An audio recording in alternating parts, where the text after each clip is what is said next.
Hell yeah, bro.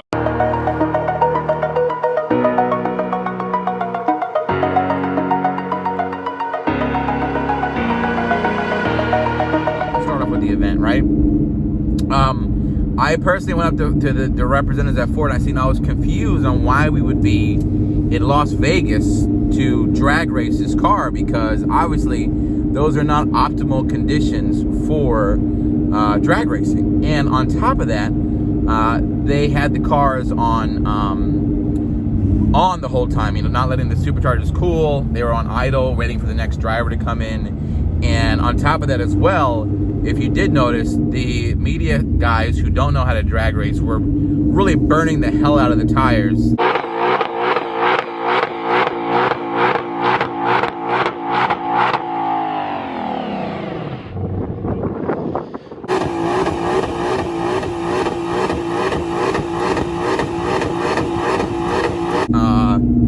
A lot, which besides triggering me, was just bad for a good time. So there's been some critique out there. Now, I did talk to them. This was the venue that best suited everybody to get to a place that was centralized, that everyone can still have time at the track, at the drag, and the street.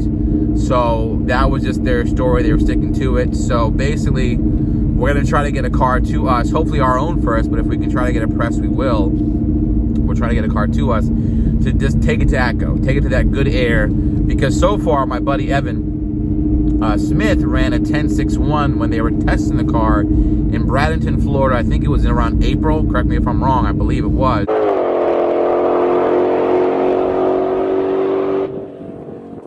This thing is fast. We just spent the whole day drag racing this thing. We dipped right in the 10s, 1080, 1070, and the best run of the day, 1061 at 133 miles an hour. That wasn't the mine shaft air that we have at ATCO to really show off what the car can do. On top of that, you're only launching at, it was 1900 RPM, or 2000, that was what I launched at. And on street tires with, I mean, I wouldn't say it's horrible prep, but it's okay prep. You know, you were just losing traction. You could see the cars like stuttering out the hole, stuttering out the gate. A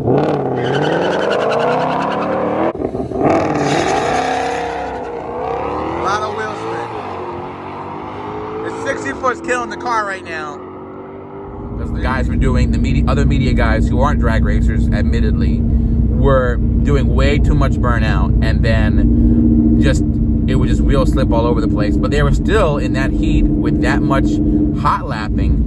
The cars were, in my opinion, performing tremendously at a high 10, a low 11 rate. In my opinion, that 10.61 that Evan Smith has done with when they were doing the testing is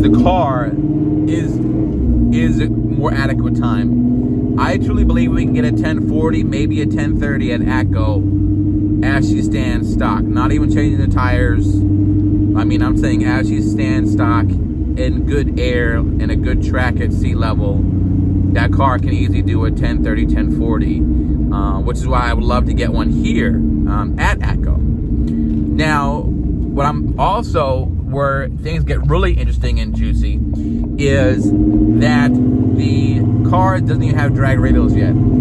If you put a drag radial, I don't know what's going to fit on the car. I don't think a dedicated like drag tire would fit on. Maybe an NT05R, or maybe a Mickey and a drag tire, or drag like a Race Star. I don't know. I look at the measurements. We put that on the car. What's going to happen is we could potentially see the car do a 10.1. Look at the one thing I want to look at is I want to show you the comparison to the Mamba, right? This car runs a best ever 10.8 126 NA, but the reason that it accomplishes this is because of the 60 foot.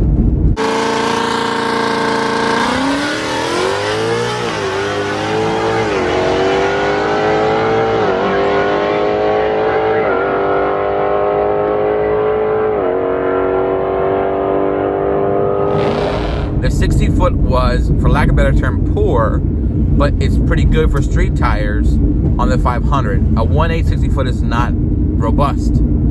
I think that if we get the car, or when other people get the car, you get that 60 foot down. They say 1 down low is 2 up top. What does that mean? Let me dissect that for drag racer talk. 1 down low is a 10th down low when you're 60 foot is 2 up top in your ETs, as far as the difference between a 10.8 or a 10.6. So if we can get that car, and I'll show you a clip of the Mamba launching. This is a 1.560 I'm showing you, NA.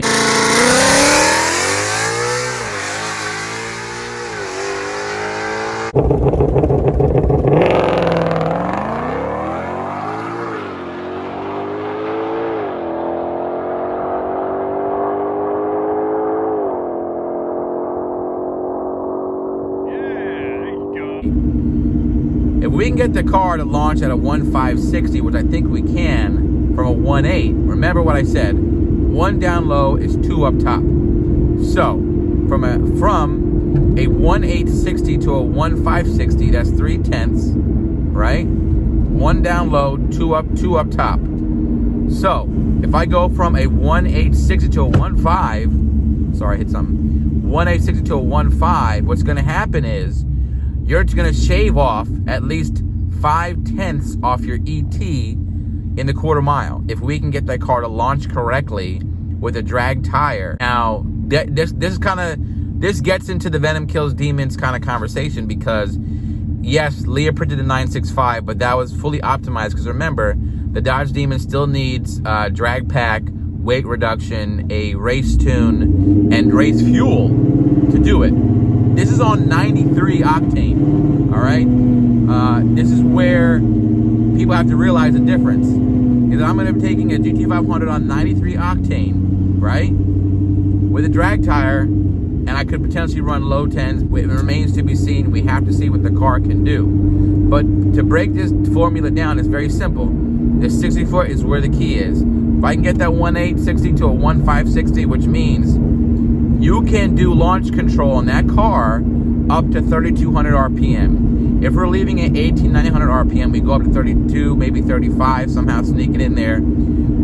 There's some tricks. We have to learn the car. We have to get some seat time. I don't believe that is just fool's gold, because at a 10.61, that's a low 10.6. That's basically a 10.5. And his car, I think he cut a 1.7. So remember, I keep saying it, 1 down low, 2 up top. We go from a 1.7 to a 1.5. That's 2. 2 plus 2 is 4. So take 4 off of a 10.5. That's a 10.1. And now you start mixing in some really good air.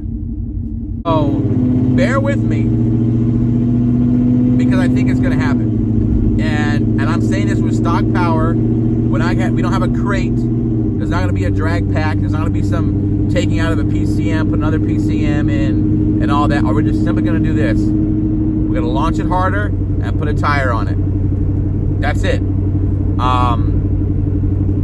And that's phenomenal, because remember, what else this car can do, besides doing an epic quarter mile, it can turn, all right? This car can turn. If you read the reviews from Motor Trend, Road and Track, all the higher up magazine, enthusiast magazines, and as well as the reviews from like Jay Leno and whatnot, they applaud the hell out of the car. It's not a one-trick pony. The Gt500 is not just the best Mustang ever. It is a supercar in Mustang clothes, you know? I think that, and I'll repeat that, and I'll say that till you guys get your own and you start to really see more videos on it, because to be real with you, 100% honest with you, we were very handcuffed by Ford with what we can and can't do, because yes, it's a media car, there's rules, there's regulations, they have to follow them. You know, there was things that you just can't do in this cars because they're not our cars, they're press cars. But when the owners get their own and can really test them out, the drag strip with the right setup, you know, the car is going to perform phenomenally.